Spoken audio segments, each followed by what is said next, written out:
Hemos visto muy activo al ex senador Luis Emilio Sierra Grajales, como cuando hacía campaña para esos grandes cargos que ocupó. ¿Por qué decidió regresar a la política, doctor Luis Emilio? Bueno, la verdad es que primero que todo estoy muy preocupado por el país. Yo siento que es una obligación que regrese a trabajar en lo que sé hacer y a orientar una opinión pública para que entre todos, y aquí en el departamento de Caldas especialmente, que es nuestro pequeño terruño, hagamos un esfuerzo en las elecciones presidenciales para dar un timonazo diferente del precipicio al que nos están llevando.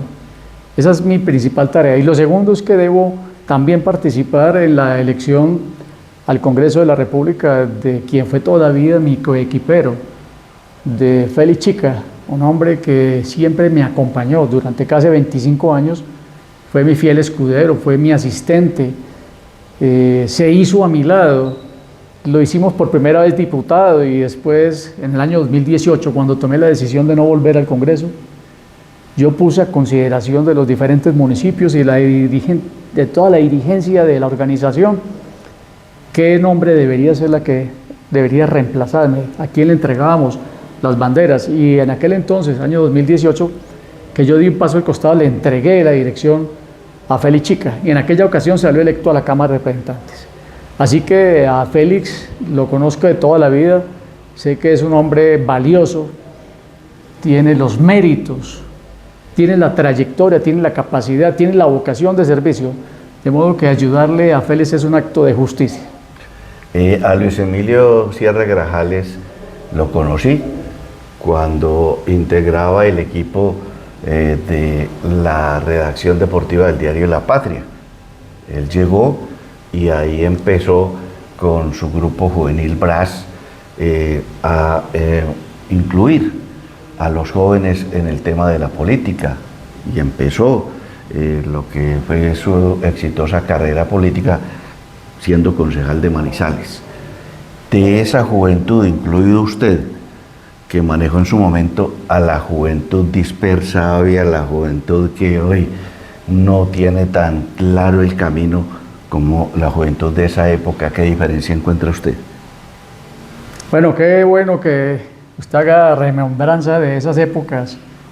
Ahora, cuando usted las mencionaba, calculaba la fecha, eso fue por los lados de 1974, 1975, que usted trabajaba en La Patria y se firmaba con Mabeca, sí, Miguel Ángel Vega Cardona. Allá varios de los integrantes del equipo deportivo o de los redactores deportivos, pues cada quien se inventó su apelativo. Entonces Pedronel Mesa Galeano se puso Pemega, Gustavo Jaramillo Arango Bujara, y a mí me dijeron, bueno, póngase el nombre suyo, y pues, mis iniciales, Mabeca, Miguel Ángel Vega Cardona. Pues yo alcancé a firmar varios de los artículos que escribí en aquella época con Luensi, Luis Emilio Sierra.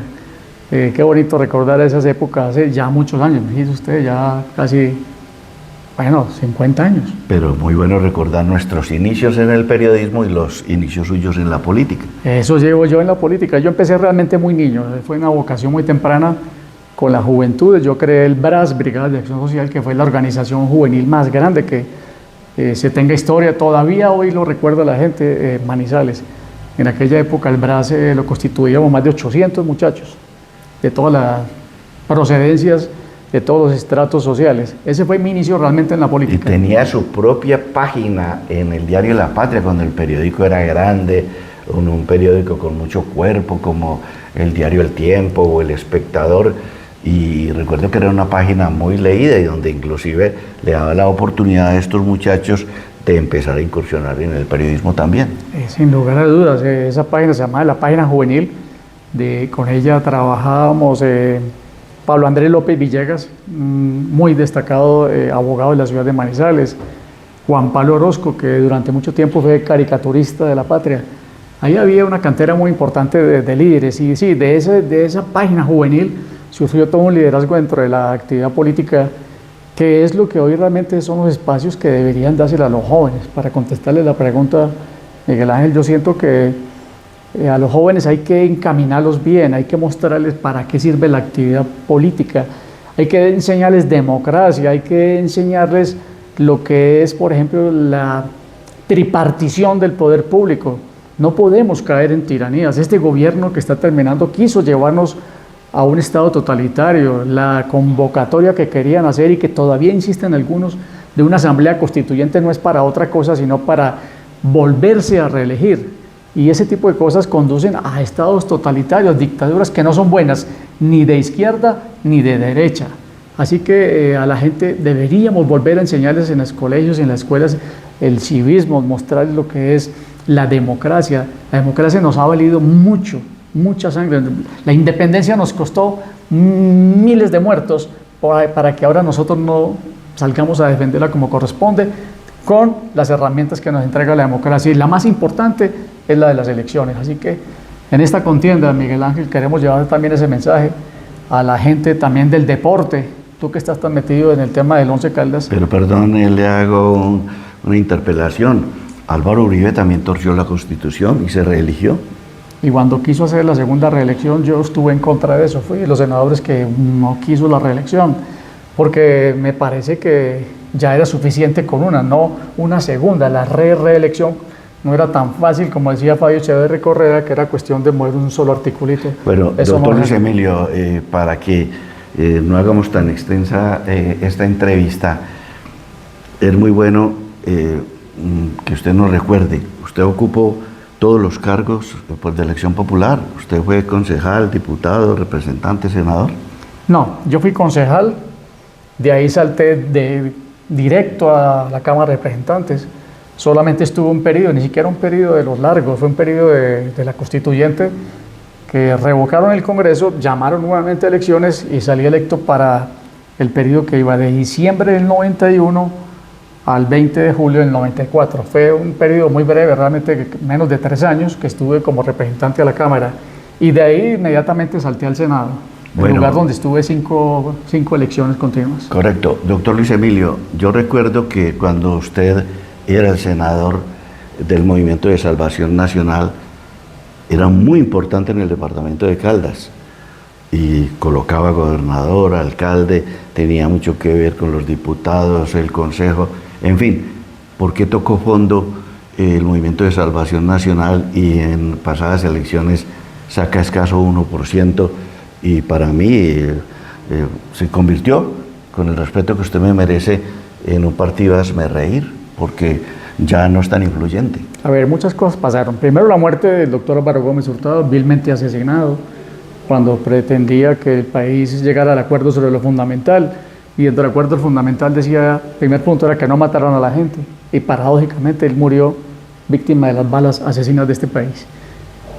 El último lugar del país donde se conservó salvación nacional fue Caldas. Se fue extinguiendo en todas partes. Manizales fue el último lugar y Caldas que mantuvimos la antorcha de Salvación Nacional prendida.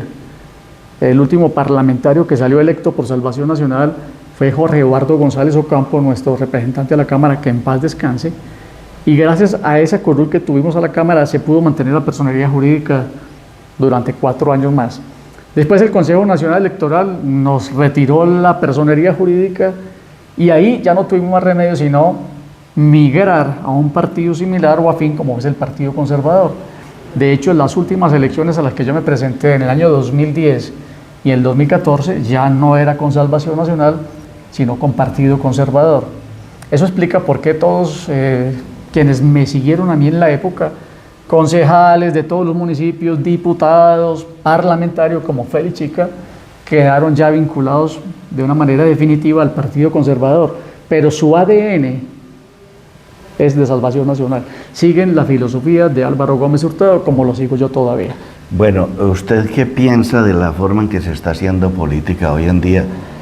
Porque no se está en la defensa de los ciudadanos, ni se está con programas claros, sino que, por ejemplo, en el caso de las mujeres se iban jalando de las mechas. El Centro Democrático, sinceramente, uno no entiende cómo de la noche a la mañana unos están en el Centro Democrático, otros pasan a Salvación Nacional. pero están pensando más en sus propios intereses que en servirle a la comunidad. Esa forma de hacer política ahora tan burda, ¿cómo la analiza usted? No, a mí me da mucha tristeza lo que está pasando realmente. Yo no sé cómo nos vean desde el exterior, un analista político que... Como veían a Manizales cuando la querían vincular con Liberland. Entonces, así deben estar viendo la política colombiana. Sí, porque es que un país serio como Estados Unidos tiene 2, 3 partidos, Alemania tiene 2 partidos, España tiene 3 partidos, 4 partidos a lo sumo. Todos los países desarrollados tienen, sí, eso, 3, 4 partidos a lo sumo. A lo sumo. Colombia tiene 36 partidos todavía pidiendo avales y como si fuera poco, grupos significativos de ciudadanos que se inscriben mediante firmas y como si fuera poco, para acabar de enredar la piola, se inventaron una cosa de coaliciones. Y entonces usted ve hoy unos candidatos que aspiran y detrás aparece coalición y 1, 2, 3, 4, 5 partidos. No, y esas consultas, eso es algo ridículo. De modo que cada vez es más complejo hacer política. Yo pienso que esto lo que está conduciendo es a un deterioro de la democracia. Y no es bueno, porque en la medida que los partidos se desprestigian, se debilitan, es el caldo de cultivo para que venga cualquier tipo de gobierno. Las dictaduras están muy fácil cuando se acaban las democracias. Las democracias acaban tumbando los partidos políticos. Otra cosa que realmente me preocupa es la circunscripción nacional para el Senado. Eso ha sido muy malo para la democracia nuestra. Porque no, es que eso se volvió en un negocio. Claro, aquí vienen senadores de todas partes. Cualquier candidato, se busca un candidato de otro lado que le dé una plata para la campaña y jamás vuelve. La circunscripción nacional está envileciendo la política, está corrompiendo la política, está acabando y deteriorando a los partidos, porque se resquebrajan. Yo preferiría volver al mecanismo de elección de Senado por departamento como era antes de la Constituyente del 91. Hasta esa época Caldas elegía 4 senadores. Hoy llegó a tener 7 senadores. En la época que yo estuve éramos 6, lo máximo que fue 6 en esa época, año 91 a 94. Hoy estamos en riesgo de no tener senadores. Yo por eso a veces le digo a la gente, mire, estas organizaciones políticas tienen la obligación de votar por senadores de su partido. Eso sí es claro para ellos, porque si no, incurren en una cosa que se llama doble militancia. Una persona como Félix tiene que votar por un senador conservador. Una persona como Octavio Cardona, liberal, tiene que votar por un senador liberal. Así pero perdóneme, doctor Luis Emilio, uno como periodista que va a diferentes concentraciones políticas y tiene que hacer cubrimientos, encuentra que hay candidatos que van a hacer la campaña por ellos para la Cámara y llevan un senador de otro partido. Bueno, pues uno no entiende eso. Eso candidato, sería doble militancia, pero no hay quien lo denuncie. Ese candidato que se atreva a hacer ese tipo de cosas que usted menciona está en curso en doble militancia, y si le aportan la prueba, el video, y se intervino en esas manifestaciones, se va de pérdida de investidura. Yo pienso que hay gente que juega con candela. Yo no permitiría que Félix, por ejemplo, se fuera a una reunión, verbo y gracia, con el Partido Centro Democrático o Partido Liberal, porque va a estar en dificultades, y de hecho ya hay pérdidas de investidura ya en otras jurisdicciones, en otros departamentos. Así que, terminando con el tema de la circunscripción nacional, eso debería acabarse. Eso está sirviendo para corromper la política, para encarecerla, y de qué manera, y para resquebrajar la unidad de los partidos. Volvamos a tener parlamentarios, senadores por departamentos, y la cosa va a mejorar y va a lograrse una mayor representatividad de departamentos como el nuestro, como el Quindío, que hace rato que no elige senador. Es decir, la circunscripción nacional le sirve mucho a los departamentos grandes, a los que tienen gran cantidad de población. Caldas tiene 1 millón de habitantes. ¿Qué hacer frente a Antioquia, frente al Valle, frente a Bogotá y frente a la costa, que sí saben hacer la política? O que de pronto se escojan senadores con el área metropolitana, como muchas veces se ha pretendido también. Es otra alternativa. O senadores por regiones, o digamos por el eje cafetero, por decir algo, pero que no salgan de ahí. Me gustaría más que fueran del propio departamento, y que aquí sepamos que tenemos 4 senadores y va a haber una magnífica representación. Bueno, senador, quedamos comprometidos para que luego me hable cómo fue que usted salvó al Once Caldas, o cómo ayudó desde su punto como senador.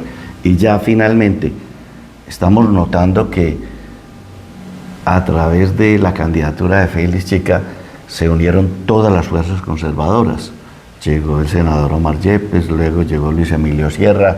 Todos los días vemos que llegan nuevos líderes, Carlos Uriel Naranjo.